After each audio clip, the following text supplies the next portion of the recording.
Tubashimira uburyo mukurikira amakuru n'ibiganiro tubagezeho gatanu kuri gatanu. Mwe mudukurikira muri hirya no hino hatandukanye, tubahaye ikaze mu makuru yacu kandi twizere ko mumeze neza. Tunyarukiye Kongo rero, muri Kongo biravugwa ko imirwano yongeye kubura hagati y'umutwe wa M23 ndetse n'igisirikare cya Kongo FARDC n'abafatanyabikorwa bacyo hafi y'umujyi wa Sake. Mu yandi makuru kandi, Rutaremara yasobanuye impamvu ngo u Rwanda rudakeneye gusubira muri Repubulika Iharanira Demokarasi ya Kongo gukuraho ubutegetsi bwabo. Mu kanya no mu makuru yacu rero twihuse cyane tunyarukiye Kongo n'ubundi, mu nyemerere twinjire mu nkuru neza ku bigendanye n'uru rugamba ruri guhuza umutwe wa M23 ndetse n'igisirikare cya Kongo FARDC. Umutwe wa M23 ukomeje imirwano ndetse uhanganyemo n'igisirikare cya Kongo FARDC n'abafatanyabikorwa bacyo,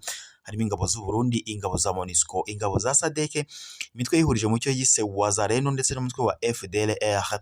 Imirwano ikomeje guhuza izi mpande zombi mu bice bitandukanye byo muri Repubulika Iharanira Demokarasi ya Kongo, by'umwihariko muri Kivu y'Amajyaruguru, muri teritwari ya Masisi na Rucuru.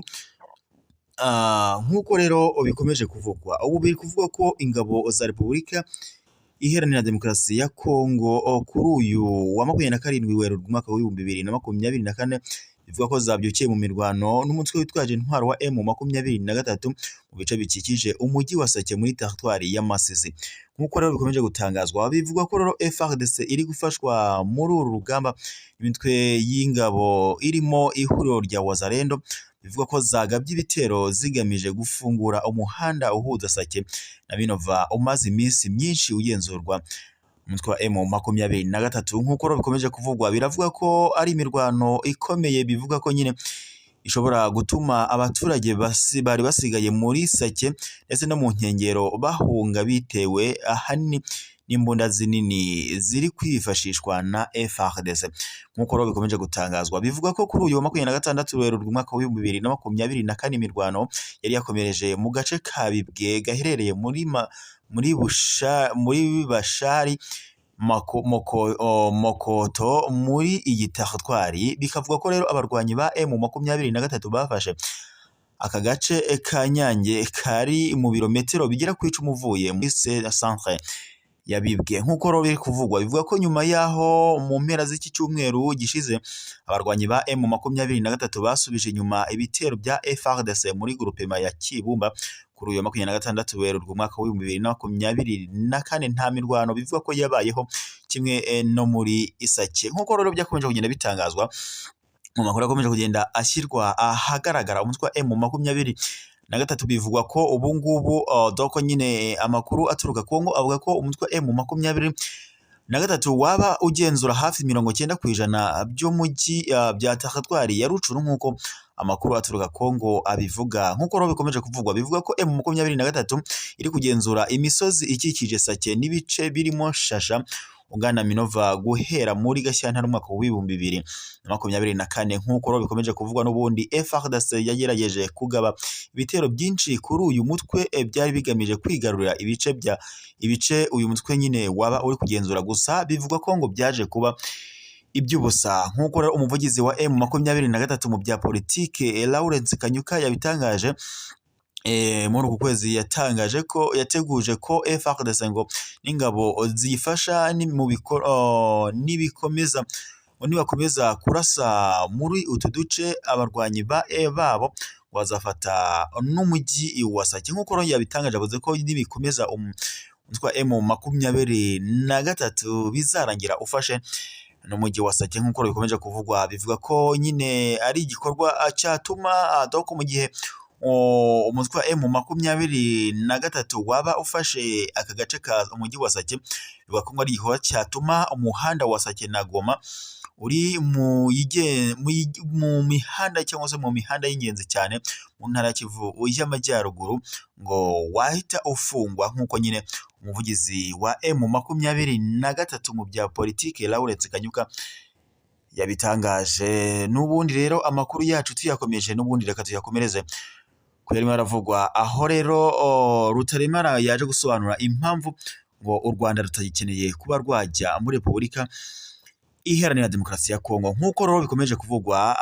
nk'uko bikomeje kuvugwa ubu biri kuvugwa ko umuyobozi mukuru w'urwego rw'igihugu ngishwanama w'inararibonye Tito Rutaremara yasobanuye impamvu ngo u Rwanda atari ngombwa ko rwongera kwinjira muri Repubulika Iharanira Demokarasi ya Kongo nk'uko rwabigenje ku bwa Mobutu Sese Seko na Laurent Desire Kabila.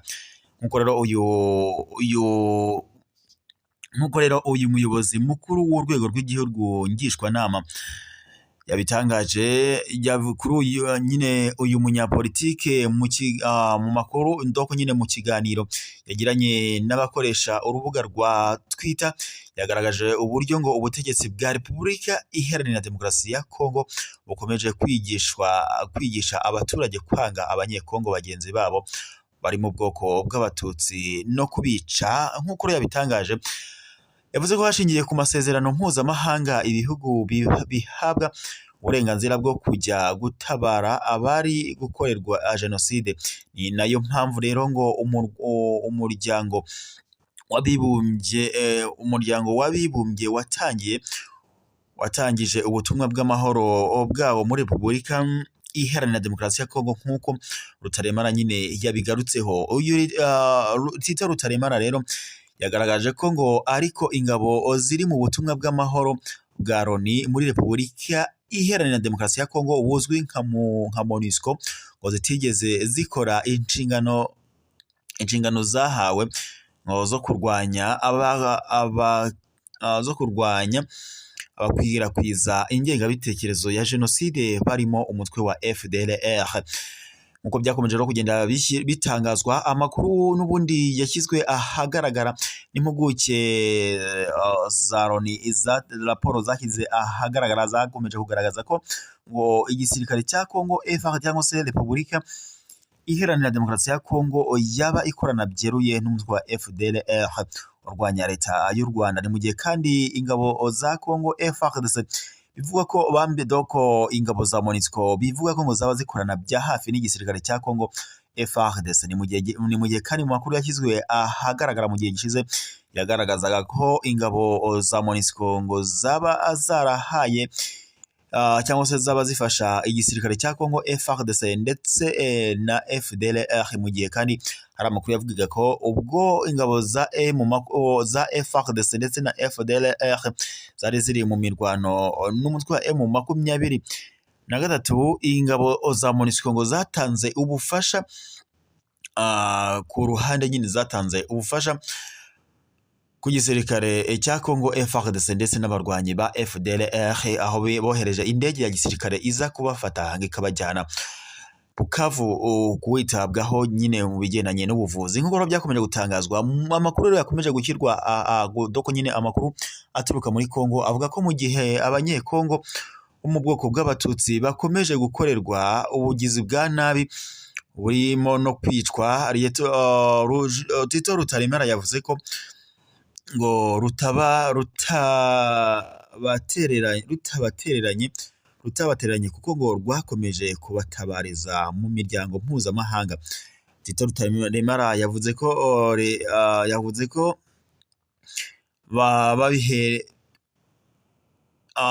doko nyine ngo bahereye ku abanyamurenge bajya gushira bundi bwa mbere u Rwanda rwaragiye rukuraho Mobutu, ariko u Rwanda si ikirwa. Doko nyine yakomeje avuga ko atarirwa ngo hari ibindi bihugu.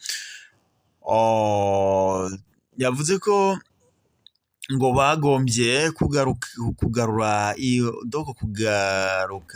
mu Rwanda, ubwo nibwo uyu Tito Rutaremara nibyo yagarutseho nyine mu gihe yagaragazaga ko Kongo ikomeje kwibasira abanyekongo bo mu bwoko bw'abatutsi aho bakomeje kwicwa. Mu gihe kandi mu makuru yakomeje gutangazwa n'abanyekongo, by'umwihariko impunzi z'abanyekongo ziri mu Rwanda zakomeje kugenda ziyama ibyo ubutegetsi bwa Antoine Felix Tshisekedi, bavuga ko yaba ari gukomeza gukorera jenoside abanyekongo by'umwihariko bari muri Kongo, abari muri Kivu y'Amajyaruguru ndetse n'abari muri Kivu y'Amajyepfo, tutibagiwe abari mu ntara ya Ituri. Bakomeje kandi kugenda biyama ibihugu bikomeje gufasha Repubulika Iharanira Demokarasi ya Kongo, aho bavuga ko ari byo biri gutiza umurindi Kongo mu gukomeza gukorera ubwicanyi cyangwa se jenoside abanyekongo bari muri Kivu y'Amajyaruguru n'iy'Amajyepfo ndetse no mu ntara ya Ituri, ndetse bagasaba n'imiryango mpuzamahanga ko yagira ikikora kuri ubu bwicanyi bukomeje gukorerwa bene wabo b'abanyekongo, by'umwihariko abari muri Kivu y'Amajyaruguru n'iy'Amajyepfo ndetse no mu ntara ya Ituri. Nk'uko rero uyu Rutaremara yakomeje kubivugaho, yavuze ko u Rwanda rutigeze rwemera ko ahantu hose haba jenoside, naho ngo ruboneye aho rubivugira, rurabivuga nyine ngo ntago rubihisha. Nta gihe perezida atagenda abwira abo baperezida bandi hirya no hino doko nyine muri ironi nibyo agenda byerekana ubwo nyine uburyo bwose bushobotse burakoreshwa kugira ngo nyine iyo doko jenoside ibe yahagarara. Rutaremara rero yasobanuye ko u Rwanda rutakongera kohereza ingabo zarwo muri Repubulika Iharanira Demokarasi ya Kongo nka mbere, ahubwo ko ngo rwahisemo gushaka igisubizo cyo kuvugira abanyekongo bo mu bwoko bw'Abatutsi kuko aricyo kirambye. Nk'uko yakomeje kugenda abivuze, bavuze ko niba rwaragize rutya rugahaguruka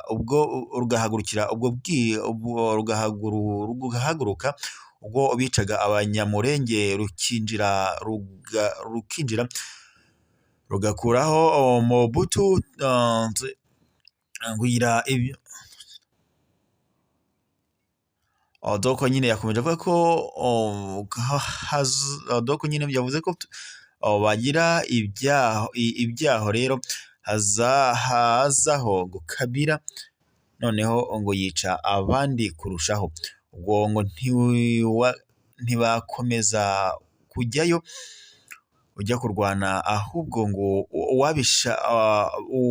babishakira igisubizo kirambye bitabasabye kujya muri Repubulika Iharanira Demokarasi ya Kongo. Ngo ntabwo wajya gufata igihugu cy'abandi ngo ukigumemo. Nk'uko yakomeje kubivuga, yavuze ko mu byo u Rwanda rusaba kugira ngo haboneke igisubizo kirambye ku mutekano wo mu burasirazuba bwa Repubulika Iharanira Demokarasi ya Kongo, harimo ko ubutegetsi bw'iki gihugu bwaganira n'abahanganye nabwo kugira ngo burandure imizi y'iki kibazo irimo FDLR n'ingengabitekerezo yayo. Nk'uko yakomeje kugenda abitangaza, yavuze ko ingabo z'u Rwanda zinjiye muri Kongo mu mwaka w'1996 zifasha umutwe witwaje intwaro umutwe wa M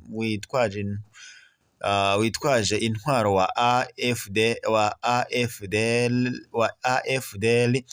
wa Laurent Kabila gukura Mobutu ku butegetsi mu mwaka w'1997. Ni ubutegetsi bwari bubangamiye umutekano w'abanyekongo mu bwoko bw'Abatutsi. Mobutu icyo gihe nyine ngo yari amaze gusohora itegeko ryirukana abanyamurenge mu gihugu cyabo ngo bajye mu Rwanda, ateguza abatazabyubahiriza ko ngo bazahanishwa igihano cy'urupfu.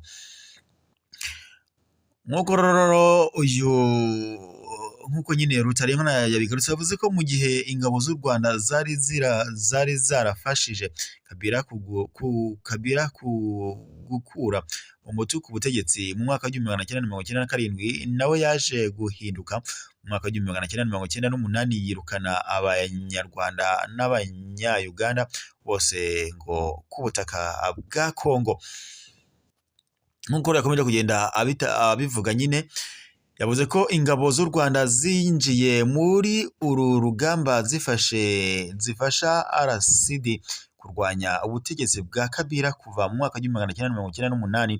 Ni intambara yinjiyemo indi mitwe irimo MLC ya Jean Pierre Bemba, ingabo za Uganda n'iz'ibihugu byo mu muryango wa Afurika y'Amajyepfo SADC.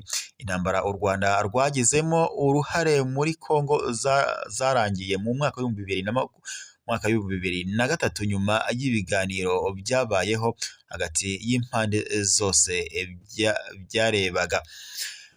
Nk'uko rero amakuru yakomeje kugenda amakuru n'ubundi aturuka Kongo abishyira ahagaragara cyangwa se abivuga, Repubulika Iharanira Demokarasi ya Kongo imaze igihe kinini humvikana umutekano muke by'umwihariko muri Kivu y'Amajyaruguru.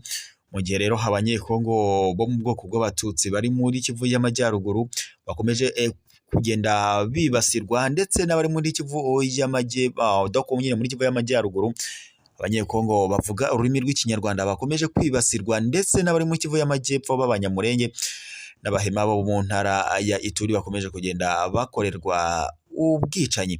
Ni mu gihe rero umutwe wa M23 watangaje kutazigera utanga amahwemo cyangwa se uhagarika imirwano mu gihe ngo leta ya Kongo yaba idahaye agaciro ndetse n'uburenganzira aba banyekongo bakomeje kwibasirwa. Mwese rero mwari mudukurikiye mu makuru n'ibiganiro tubagezeho 5 kuri 5.